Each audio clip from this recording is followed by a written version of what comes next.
കേരള കർഷക സംഘത്തിന്റെ കാളവണ്ടി പ്രതിഷേധ സമരത്തിൽ പങ്കെടുത്ത പാലക്കാട്ടെ LDF സ്ഥാനാർത്ഥി ഡോക്ടർ പി സരിൻ കേരളത്തോട് കേന്ദ്രം കാട്ടുന്ന അവഗണനയ്ക്കെതിരെയായിരുന്നു കർഷകരുടെ നേതൃത്വത്തിൽ കാളവണ്ടി പ്രതിഷേധ റാലി പാലക്കാട് സംഘടിപ്പിച്ചത്.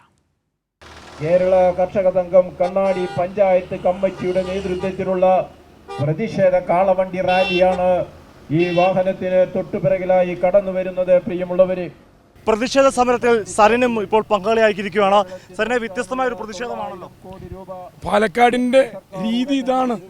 കർഷക കുടുംബങ്ങളും കാർഷിക വൃത്തിയിൽ ഏർപ്പെടുന്ന ഭൂരിപക്ഷം വോട്ടർമാരുമുള്ള ഒരു അസംബ്ലി മണ്ഡലമാണ് പാലക്കാട്. ആ മണ്ഡലത്തിലെ യഥാർത്ഥ രീതി ഇതാണ്. ഇതിൽ കൂടുതൽ എങ്ങനെയാണ് കർഷകരോട് കേന്ദ്രം കാണിക്കുന്ന അവഗണനയെ നമുക്ക് CPM-ന്, ഇടതുപക്ഷത്തിന് ഇവിടെ ജനങ്ങളുടെ മധ്യത്തിലേക്ക് വളരെ കൃത്യമായി തുറന്നു കാണിക്കാൻ സാധിക്കുക? ജനങ്ങളെല്ലാം മനസ്സിലാക്കുമെന്ന് വിശ്വസിക്കാം. തീർച്ചയായിട്ടും. കാരണം ജനങ്ങൾക്ക് ബോധ്യം വരുന്നുണ്ട്, കേന്ദ്ര സർക്കാർ തുടരുന്ന അവഗണന ഇവിടുത്തെ കാർഷിക മേഖലയുടെ നട്ടെല്ലൊടിക്കുകയാണ്. അത് ഒരു പരിധിവരെ ഇവിടുത്തെ സംസ്ഥാന സർക്കാർ എങ്ങനെയൊക്കെയാണെങ്കിൽ പോലും കർഷകരുടെ വിഷയങ്ങൾക്ക് പ്രാധാന്യം കൊടുത്ത് നടപ്പിലാക്കുന്ന ചില പാക്കേജുകളുടെ പേരിൽ പിടിച്ചു നിൽക്കുകയാണ്. ഇനിയും ഇത് തുടരുകയാണെങ്കിൽ ഇതിനേക്കാൾ വളരെ തീക്ഷ്ണമായ സമരമാർഗങ്ങളിലേക്ക് നമ്മൾ കടക്കുക തന്നെ ചെയ്യും.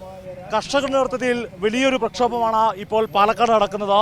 വയനാട് കേന്ദ്ര സഹായം നൽകാത്ത ഉൾപ്പെടെയുള്ള വിഷയങ്ങൾ ചൂണ്ടിക്കാട്ടുകൊണ്ടാണ് ഈ സമരം നടക്കുന്നത്.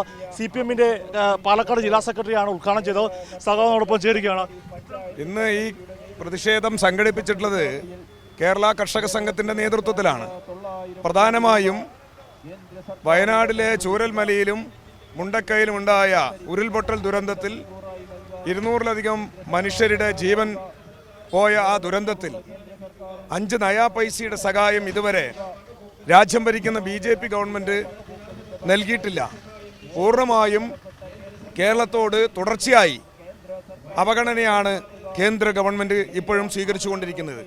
ഇതിനെതിരെ ശക്തമായ പ്രക്ഷോഭത്തിൻ്റെ ഭാഗമാണ് ഇന്നിവിടെ സംഘടിപ്പിക്കപ്പെട്ടിട്ടുള്ള ഈ കാളവണ്ടി റാലി. സരിൻ്റെ വിജയം ഉറപ്പാണ്. വളരെ വലിയ മുന്നേറ്റമാണ് സരിൻ്റെ സ്ഥാനാർത്ഥിത്വത്തിലും ഇടതുപക്ഷ ജനാധിപത്യ മുന്നണിയുടെ ചിട്ടയായ ഇലക്ഷൻ പ്രവർത്തനത്തിലൂടെ ഈ മണ്ഡലത്തിൽ ഉണ്ടായിട്ടുള്ളത്. വലിയ ഒരു പ്രക്ഷോഭം തന്നെയാണ് കർഷകരുടെ നേതൃത്വം നടക്കുന്നത്. ക്യാമറമാൻ ഇക്ബാൽ വട്ടക്കുളത്തിനൊപ്പം സുജു ടി ബാബു, കൈരളി ന്യൂസ്, പാലക്കാട്.